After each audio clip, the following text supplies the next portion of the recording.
Welcome to the Jali podcast. I'm your host, Melyssa Barrett. This podcast is for those who are interested in the conversation around equity, diversity, and inclusion. Each week, I'll be interviewing a guest who has something special to share or is actively part of building solutions in the space. Let's get started.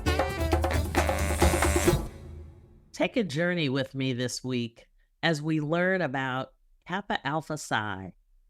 I am joined by Chuck Lockard, Samuel L Dacus, and Trenton Goudeaux, and we are going to hear from them some of the rich history of Kappa Alpha Psi, what it means to the community and the service they provide, what initiatives they work on, and what their own experiences were like, why they chose Kappa Alpha Psi.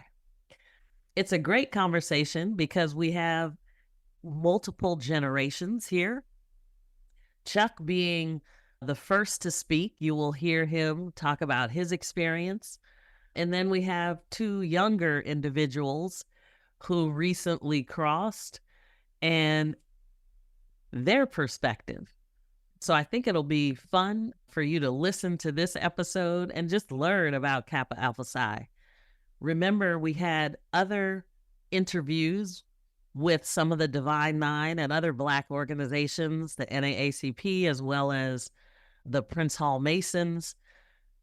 And I just want to make sure people are aware of the organizations, what they do, the impacts they have on the world, and how they serve our communities. Please join me. All right. So I am, again, excited to talk to my friends with Kappa Alpha Psi. And I'm just so excited to have Chuck Lockard here along with Samuel Dacus II and Trenton Goudeaux. So thank you all for being here and joining me on the Jali podcast. You're welcome. Thank you for having us. Thanks for having us. Yeah, I am excited. So last year I started this kind of conversation with some of the Divine Nine just to try to help celebrate what it is that you all do, that the Divine Nine does in the world. I think there's a lot of people that don't know, and I'd like to use the platform to educate people on what it is, what it means. There's lots of people that know what Greeks do, but they don't necessarily know what the Divine Nine does. So why don't we start with you all educate me a little bit about Kappa Alpha Psi. All right. Basically, just to kind of give you a little background, we were founded in 1911. Okay, 10 illustrious men under one dream, the dreamer. We got together out of struggle. And the reason we got together out of struggle, because there was a lot of racism and a lot of different things that were going on in Indiana. We were founded at Indiana University. And Elder Watson Diggs had a dream. He got together with our other 9 illustrious founders and laid out a blueprint for success that has developed some of the most educated, some of the most dynamic men this country has ever seen. Kappa is not for everyone, though. It is truly an honor and a privilege to be a member of Kappa Alpha Psi Fraternity Incorporated. For myself, it changed my life. I was familiar with the organization, and my journey started when I was a freshman in college. I was picked to escort a young lady for the Miss Kappa Dream pageant when I was a freshman. I was a scholarship athlete when I was attending Langston University. And, when you first come out on the yard, you see all the different Greeks, they all come out. And they're stepping and having tables, but I hadn't seen the brothers yet. And I was like, okay. I'm looking around like, okay. And that night, when we escorted all the young ladies that were in the pageant in, and we were standing there, and the lights went down, the red light came on, and these brothers came in all white tux with red trim, with canes and top hats. And I said, "Oh, that's me." And then I said, "That's me. I'm done." I was done. I was too through, right? And then I started talking to some of the brothers, and I started seeing some of the activities and some of the leadership positions that they were involved in on the campus. And I was like, "Oh, they a little heavy." This one was in student life. This one was in government. This one was in this. This one was in this. And the way they carried themselves on the campus, they separated themselves by how they walked, how they talked, how they looked. They were always very polished, very clean, very dapper, very smooth. And I was like, I was done. Transferred home, and was attending Hayward. And we only had one brother. We had brothers, a few brothers on the yard, but there was one particular brother on our yard. His name was John Landry, and we called him the Lone Nuke because he was the only one running around on campus. Our chapter was chartered March 4th, 1989, the Nu Sigma chapter that shows, of course, no sympathy, because we the brain chapter, because we got a little extra up here and in here. The first line that was chartered, the charter line, was the 5 miracles of Matthew. And there were 5 brothers on that line. Larry Atkins, John Brown, who recently just passed away and went to chapter Invisible, Randy, Mean Gene, the Dancing Machine, Gilbert, Vila, Vince Bordelon, and Diamond Duke, Brian Cobb. Those were their big brother names. They chartered the chapter. And my line, which was Philippians 4, which was Bob Davis, Lorenzo Hall, Charles Murphy, and myself. We were the first line to cross into the Nu Sigma charter in 1989. It's been for me a life's work and a life's journey. And I will continue my journey even beyond death, because even when you die, you still go to heaven. You're going to be with the Lord, but I'm going to be with my brothers too, seated at the table. So through the fraternity, I met my wife, my career enhanced by meeting brothers, and just the knowledge that I was able to receive from some of my mentors changed my life. And it's just an experience that people see us where we just, what they see us do on the yard, right? But they really don't know the amount of work that it takes for us to do what we do, as far as with community service. We give all the money away on scholarship and mentorship, and we're in the business of changing lives and enhancing others. So that's kind of what we do. Sam, what has your experience been? So just to kind of piggyback off that, my organization, like you said, that they were always so polished, so put together. But one thing that for me really made them stand out was like they were true to themselves.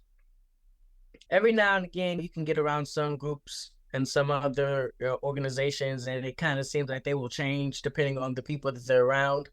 And just for me, the Nus were just always the same type of person, inconsistent with their character.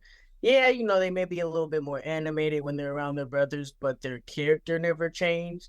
And it never seemed like they was just trying to do things because this is what everyone else was doing. It was just always like, oh, well, no, this is just an aspect of my life that I also enjoy to be in. But it never seemed like they was trying to put on a show. Even though we do put on a good show now. We do. Go ahead and ask us. We do. Stuff to help them out. But we put on a show. But like I said, we're true to who we are. And it's like, we're really men. We're men of achievement. And so we're never satisfied. Never. Never satisfied, never content. always thirsting and hungering for more, for greater, for to be more successful. And that was just some ideals that I just could really relate to. Yeah. You all have, I mean, Chuck, I know has been in for a little while.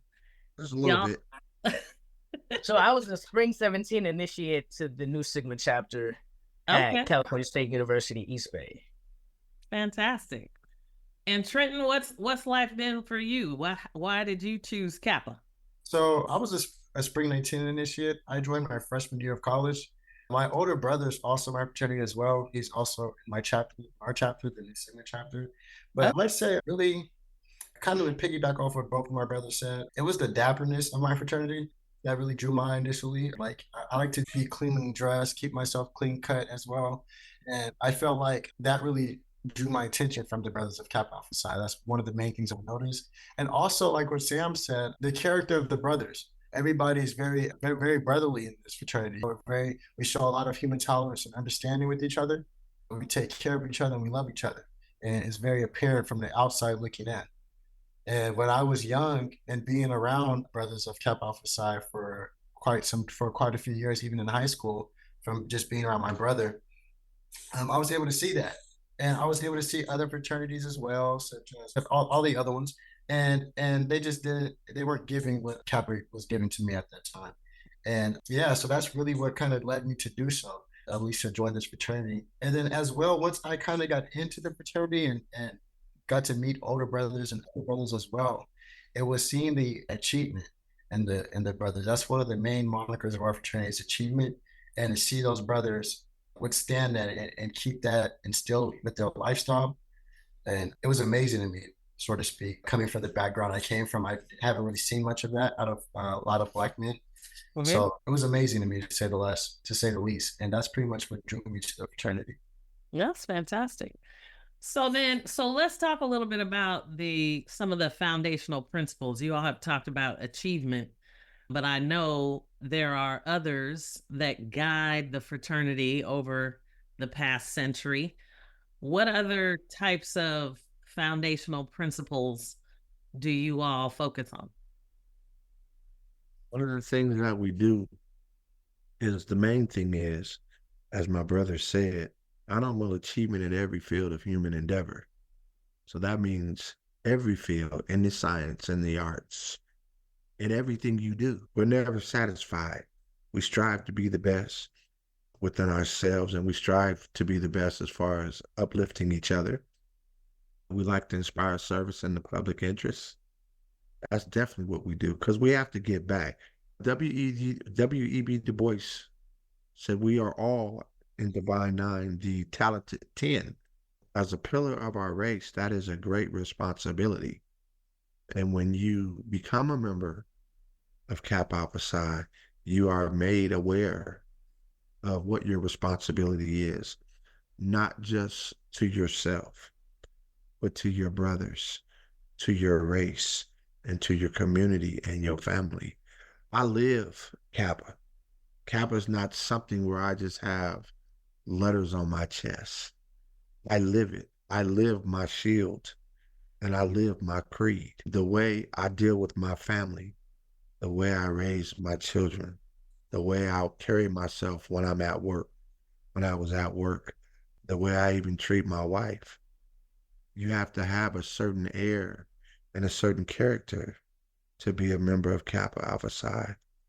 You have to have a certain level. You have to be intelligent. You have to be polished. And one of the things that we strive to do is, like we say, be the best that we can be. And we have a long lineage of brothers since 1911 who have displayed these particular characteristics and achieved in every field of human endeavor at the highest level. In sports, Wilt Chamberlain, and basketball, Wilt Chamberlain, and Bill Russell. You got Penny Hardaway and Allen Houston and the Red Tails, the Tuskegee Airmen, Chappie the Colonel. He's my brother. That's why we call him the Red Tails. In government, Tom Bradley. Look what he did for the city of Los Angeles. unheralded attorneys. Johnny Cochran is our fraternity brother. I mean, the list just goes on and on and on.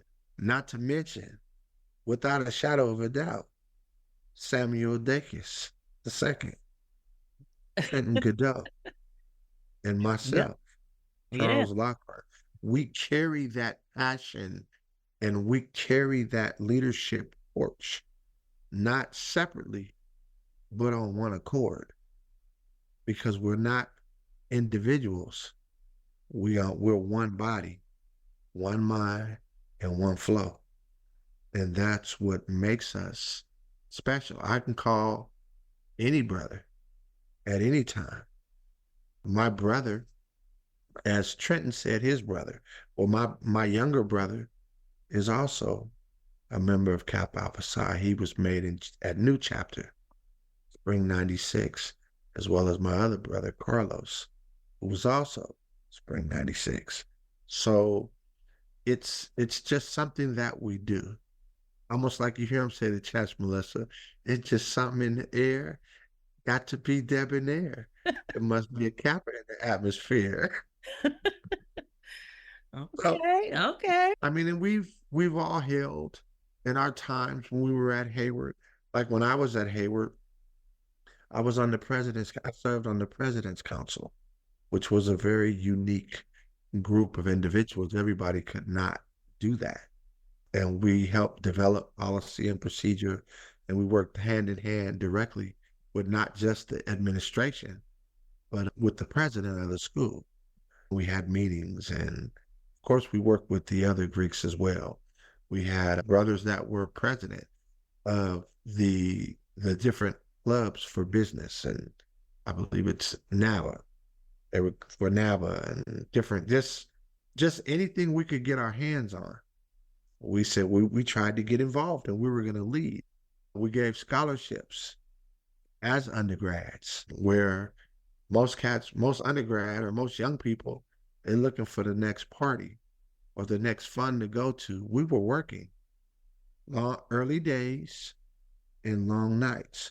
When those who are playing, we may play, but we work while we play, because you can't achieve and do things without work, because a man without a plan is like a man with a plan to fail.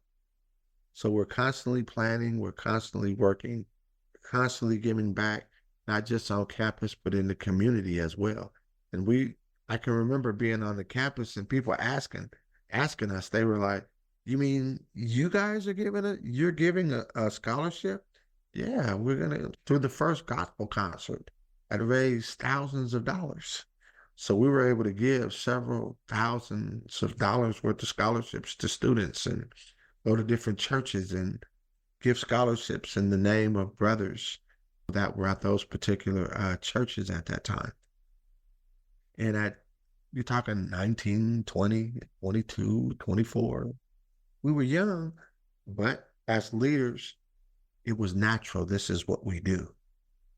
And that tradition, I can honestly say, as the first line to cross into the chapter of Nu Sigma, that tradition holds true with our chapter today in 2024. Okay. So Samuel and Trenton, how does that translate today in terms of community service and some of the initiatives that you all have going on these days? Well, I think it follows straight right in. So one of our objectives is to assist the aims and purposes of colleges and universities. As we all know, there's an African American achievement gap. So myself and as far as other of the Divine Nine on our campus, we really took that charge and we organized a coalition to get us a resource center on campus. And that resource center, the amount of work and effort and meetings that we had to go to, and the higher ups, and we actually had a meeting with the chancellor of the CSUs to talk about why we needed and why we deserved the African American Resource Center to be provided to us on our campus. And That was one of those dreams that I actually didn't even get to realize, like was part of the jump start to kind of get it moving. And it wasn't until my frat brother Trenton, he actually is able to use that same resource center that we were fighting to get. And so that's just one thing that, like I say, we just keep on that same focus and that same path and tradition. And then we promote the moral, spiritual, intellectual of our members. Like, we really care about each other. And it's not just when we say that we want to achieve in life and we're never satisfied, that's not just on an individual basis. I can never be satisfied for my brother. I can never just see my brother just being content and not pushing him to do better, not helping him do better, not walking with him to do better. We don't just focus on everything going outside, but we have to do development within our organizations to keep that bond close. Because if you put too much focus on the needs of others and you ignore the needs of the people around you that you're working with, then the goal is never realized with the magnitude and the gravitas that it could be if you guys were all on one accord and working together. Okay. Trenton, did you want to add? Yeah, so yes, I mean, brother Charles and Sam pretty much nailed it pretty much down. But if I could just add additional things, like other than just the community service we do, I would say, like, as of right now, for an example, I am currently the editor-in-chief of my school newspaper. So it's even like such as keeping brothers written in a good light. So whenever we have like events or any Black organizations specifically, don't get me wrong, we write events on all organizations and things of that nature. But typically Black events are being held on campus. I do like to make sure that we cover those stories just so that they get the amount of attention and share that I feel like was needed. So even like making sure that we're writing all the brothers in a good light, even people that are not part of our fraternity, just keeping our people in a good light and keeping people interested and wanting to attend the events and keeping the ball rolling as far as campus involvement. Yeah. Well. I'm glad you brought that up, because I think a lot of times when we think about the Divine Nine, what do you think the impact has been for African Americans specifically because of your fraternity? Well, one of the things that we try to do is we role model the behavior. As you say, as we said earlier, we're the pillars in the community. So we have a responsibility and an obligation to reach back and go back and lead and pull the others with us. Instead of, okay, I got mine. Well, I'm trying to do this. I'm done. Let me move on. No. We go back to the high schools. We go back to the elementary schools. So they have something to look at. A lot of times, and I won't go too in depth, but a lot of times with the media as Black males, we are pictured as animals, pimps, hustlers, not polished, not professionals. They don't show us in the best light. Drug dealers, hip hop rappers, things that are not polished and professional. So we have a duly responsibility to provide that light and be that beacon for others to follow. And we do that not by what we say, by what we do. I can remember being at work. I worked 27 years in the probation department, where I was a shift commander when I retired. And I can remember walking through the building and working with the kid. And they would be like, Mr. Lockard, can I be honest with you? And I would be like, what? You kind of different. Or there would be people that I work with. So you kind of different. You just don't want it average, or you just don't settle. So that drew children to me, and it drew adults to me. And then once that happens, it allowed me to teach. It allowed me to turn on lights where there may be darkness or no light had ever been turned on at all. It gave individuals something different to look at. or something different to learn from or someone different to follow. Leadership is something that is not given. Leadership is something that's earned. And once it's earned, you have to uphold that position for others to follow. And it's not always easy. The hardest thing, I tell people all the time, the hardest job I've ever had was not being silly. The hardest job I ever had was to be upstanding and to be right, because there's no room for error, because you're always under the microscope. You have to embrace it. Well, with us, not only do we embrace it, it comes natural, because this is it's part of who we are, and it is what we do. Now I can say that because I'm looking at two brothers who, when I was made in the fraternity, they weren't here yet. So how can they uphold and how can they have the same values, the same principles, the same fire, the same vigor, the same leadership qualities that I had, and they weren't even here? And they stepped right in, and the ball has never been dropped. Let's pause for a moment. We'll be right back.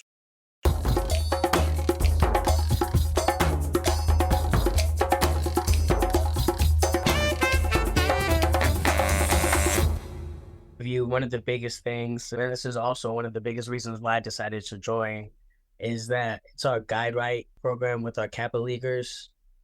So that's just middle school up from 8th grade up into high school. We have a mentorship program for young men. And a lot of us didn't grow up with an older father, or older cousin, an uncle, a big brother. I had all of that, except for a big brother. But I had male mentors in my life, and I've seen the difference between how I thought and how I acted and what I believed I could do versus those around me who didn't have that same type of push and support and love around them, and guidance. And so that's one thing that my organization, I feel like our impact with the young people of America, like, that's not something that you're going to hear about. That's not something that you can really quantify, because there were people that go through that program that will never join Kappa, will never be Greek. It'll just be a moment in life, but it'll be a moment that changed them, that made them better as a better person for themselves, to help them get through life easier for themselves. Like, that's the impact we make, that we create, because we're so devoted to making sure that, like, young Black men and old Black men are seen as successful, positive role models and pillars in the community, and not allowing what may be the most popular of examples be what dictates us. It's like, say, it's more about like who we are. We understand that we live in a fishbowl, that people are looking at us, and that when people are looking at a fishbowl, they're looking because they want an example. They want us. They have an expectation of what they should see when they look inside this bowl. And us just knowing that and walking in the best way that we know how to is just one way that we impact the world in a positive way. We have a national partnership with the St. Jude Hospital, which a lot of organizations do.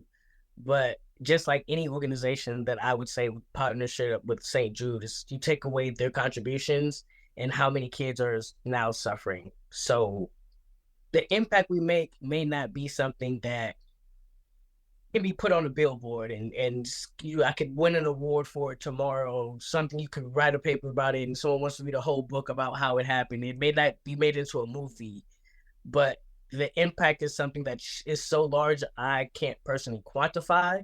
I'm just glad I'm able to be a part of an organization to create that space in the world.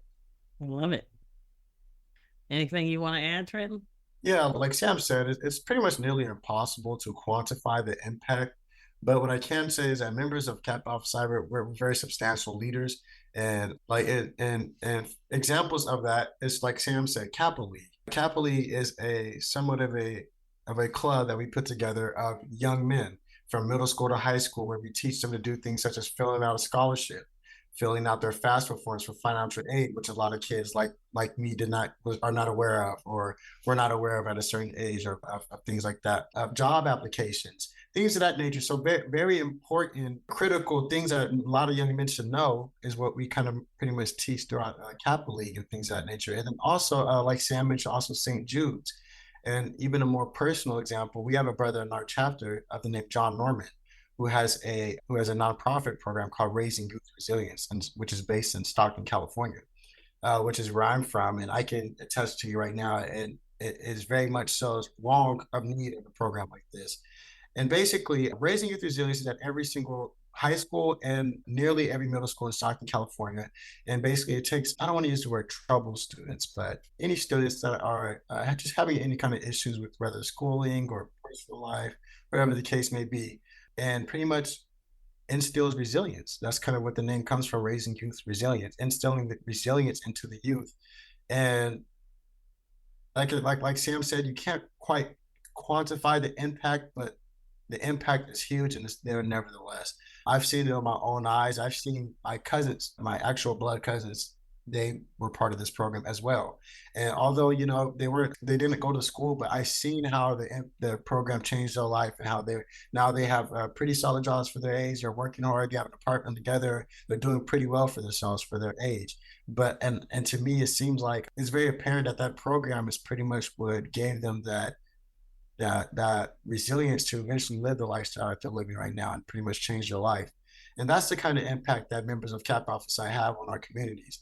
And like Sam said, I mean, if you take it away, would it change much?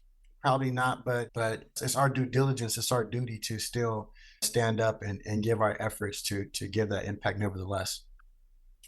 And then we have Montel Jordan, so a lot of us wouldn't be around because he caused a lot of baby making, so it was.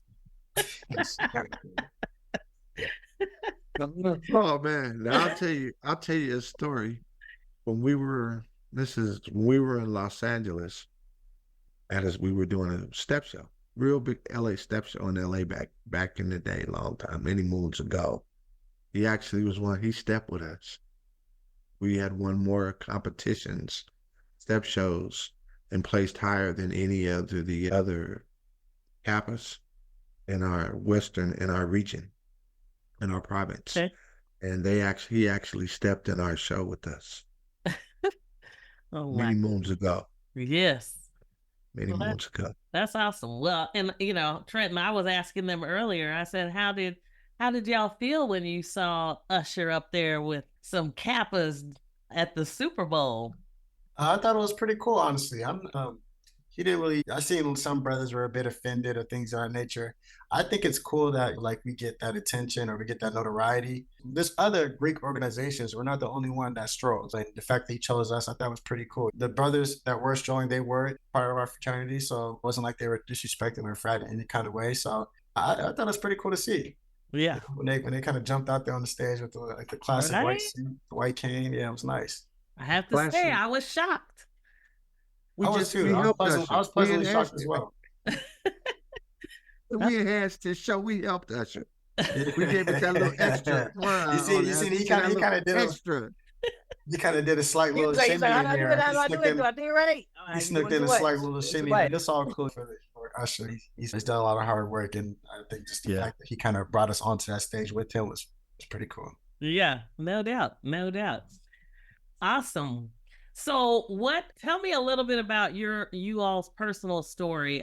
Chuck kind of gave us a little bit of his, but I know you all are younger. You just crossed not that long ago.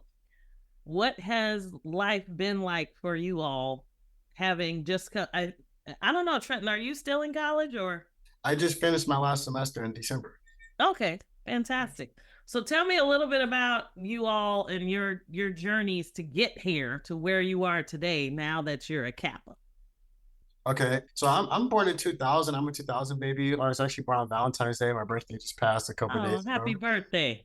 Thank you, thank you, thank you, brother. So yeah, I was born in Stockton, California, which is where I also grew up at and graduated from. I graduated from Lincoln High School in 2018, and then after graduating high school, I went to college. Went to Cal State East Bay, and that first semester was when I actually met my line brothers, and I knew a lot of members of the New Sigma chapter already because, as I said previously, my brother was part of the New Sigma chapter.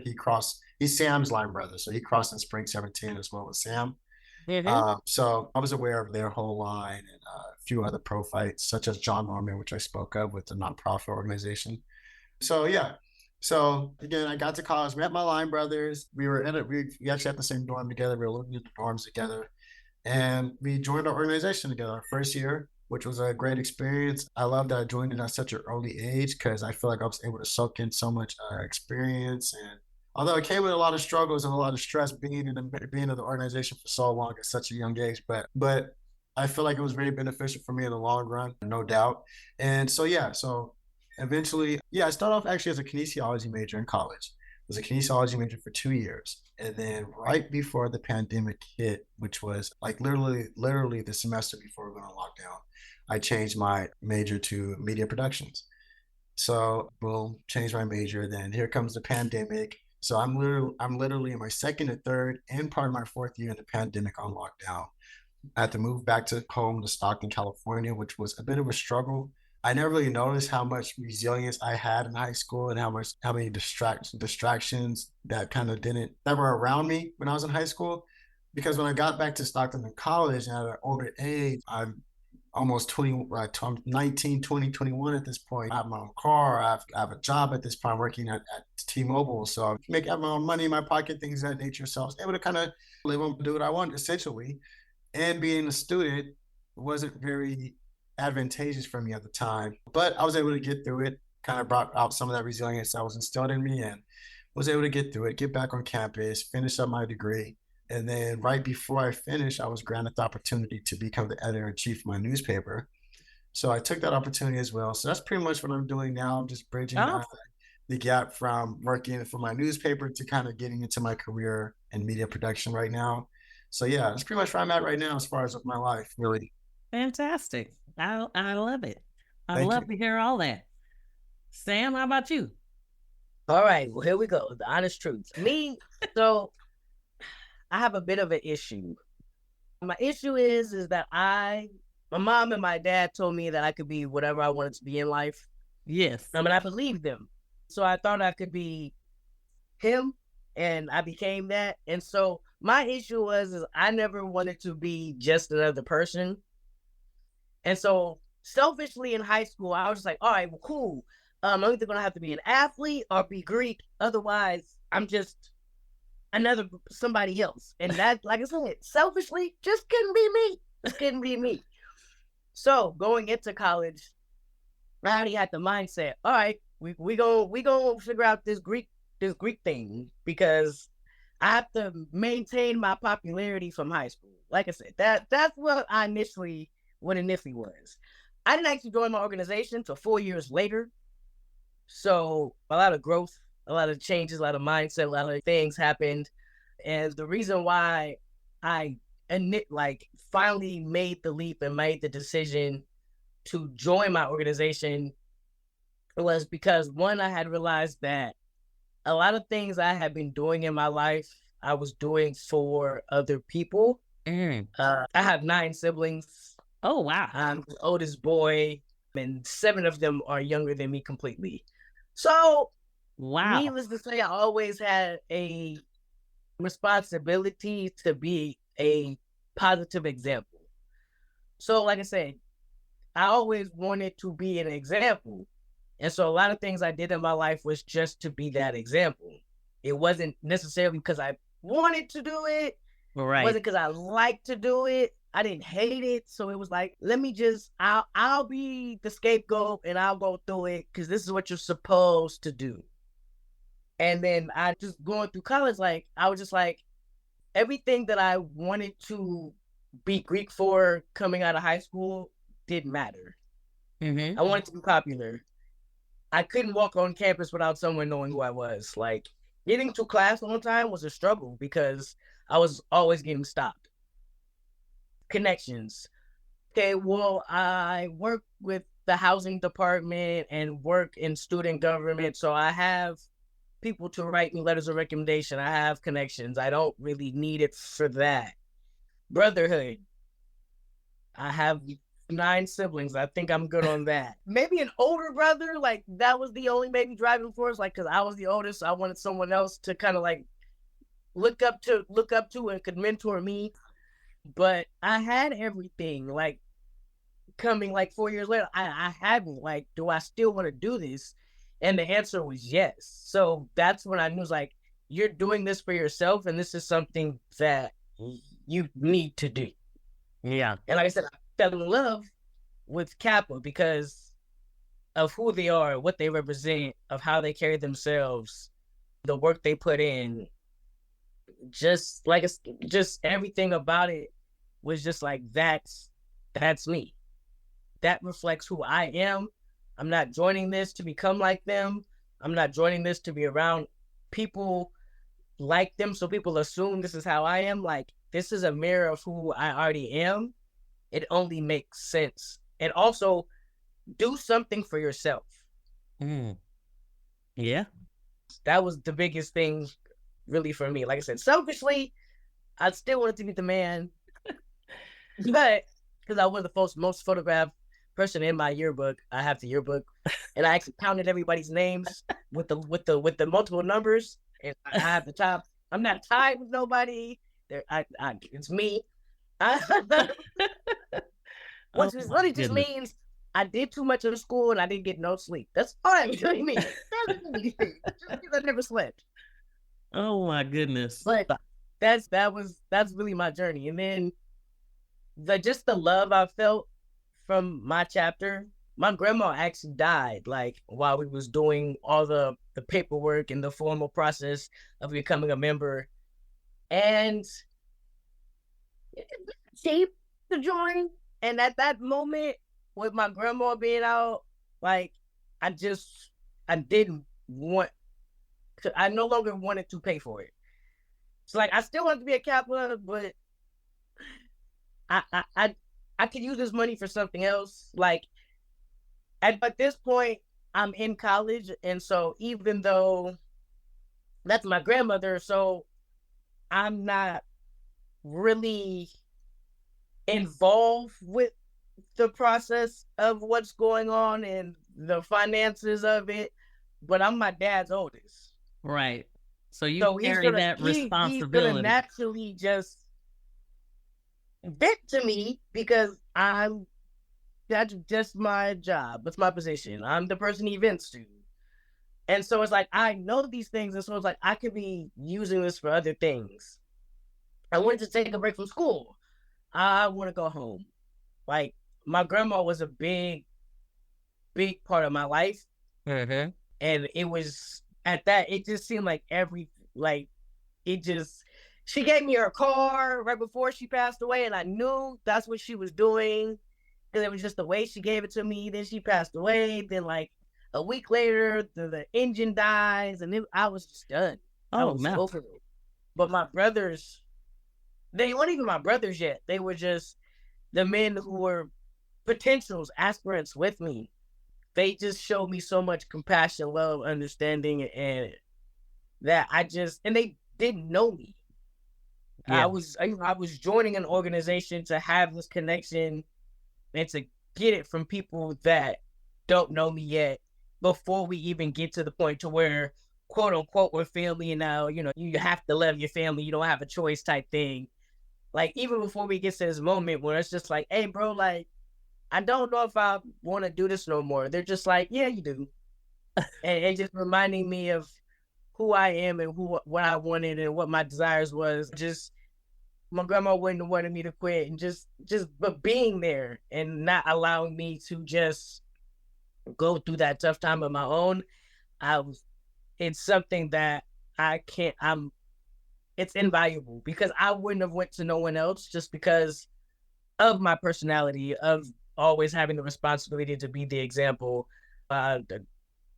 Comes to certain things I won't show certain emotions just because I feel like I'm protecting everyone else, or I'm showing, or being the example of like, it's okay, like you can get through it, you can be okay. Like, Yeah. so for whatever reason, I couldn't allow myself to express that around my family as much as I needed to do to process, and my brothers allowed me that space. And so it was, like I said, joining this organization is one of the best choices I made in my life, and it's something I do over and over again.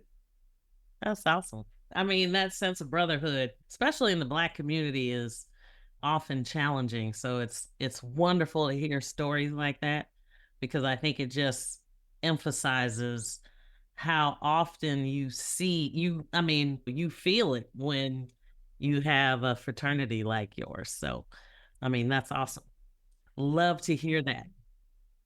All right. Wow. Well, we are running out of time at this point, but tell me, maybe all of you can kind of end with something that you want to say about Kappa Alpha Psi, and kind of give us what some of your aspirations are, or maybe you can talk a little bit about traditions and what you see kind of the newer generations coming up. What kind of words of advice would you give to those out there that are seeking Kappa? Okay, so I would just say, for me, just do your research. Everyone has their own websites that will tell you the basics of what the organization is. Be yourself, and don't be shy. Don't. I know it's intimidating to come up sometimes, because we're such a tight knit group that it's almost feels intrusive sometimes to approach us. But please come up, approach us, show interest, and don't be nervous. Like, if it's something that you really want to do, pursue it. And if it's something that you find out that you don't want to do, it's not for everybody. Don't feel like you're a failure. Don't feel like you're missing out, because not everyone has the best experience anyway. It's really what you make of it, just like what life is. Yo to the noobs. All right. Yeah, and I like to say pretty much like what Sam said. He was 100% correct about everything he said. But do your research when it comes to interest in any Greek organization. Yeah, also with doing your research, when you are approaching Greek organizations that you are interested, remember to stay discreet with things. Nowadays, everybody wants to put a lot of things on social media and Instagram and Twitter and all that. And when it comes to these Greek organizations, your interest with them, discretion is key. It's a traditional thing that we all have from our founding members, and even and it's been around for a long time. And it's very important to us. So remember to stay discreet, stay humble. Nobody's too cool for school, man. We all at the same school. We all taking the same, probably not the same classes, but we're all in the same place. So remember to stay humble, stay discreet, and like Sam said, man, don't be shy, man. Do your research, and when you are interested, when you feel like you're ready to express your interest in any Greek organization, make sure you do it properly and do it properly. Awesome. Thank you for that. All right, Chuck, we're gonna give you the last word. Hey, I'm easy. Phi Nu Pi to the day I die. So smooth, so suave, so debonair. Melyssa, you just had the noops on your show. We in the atmosphere. Nothing else to say. With the crimson and cream. Everywhere we go, they dream. But some try, many are called, but few are chosen. Hey. Just want to uphold the legacy that was laid before us and be the best men that we can be. To inspire service in the public interest, lead others, and do what we're called to do. All right. Just lead. That's it. We'll leave on that note. Thank you all so much again for joining me. Thank you for having us. It's been a pleasure to have you all, and look forward to connecting with you all in the future. All right. And I got to get on this floor for your sister get home. Hey, all right, go ahead. How we say, all the noobs in the house say, yo. I hope that translates both in the audio and video well. All right. All right. Thanks, you guys. I appreciate it. You're welcome. Thank you for having us. All right. All right. Hey, Trenton, man, it's good to see you, bro. Good to see you too, brother. Thank you, guys. Glad Melyssa, you I'll made call it, you Trent. after. Hey, I'm about to mop this floor and finish this dinner. I'll call you after. Don't get in trouble now. You know, I'm always Right? telling you. He gonna be in the doghouse. Yeah. All right now. All right. All right. Good night. Take care, you guys. Bye. All right. All right. Bye-bye. Thanks for joining me on the Jali podcast. Please subscribe so you won't miss an episode. See you next week.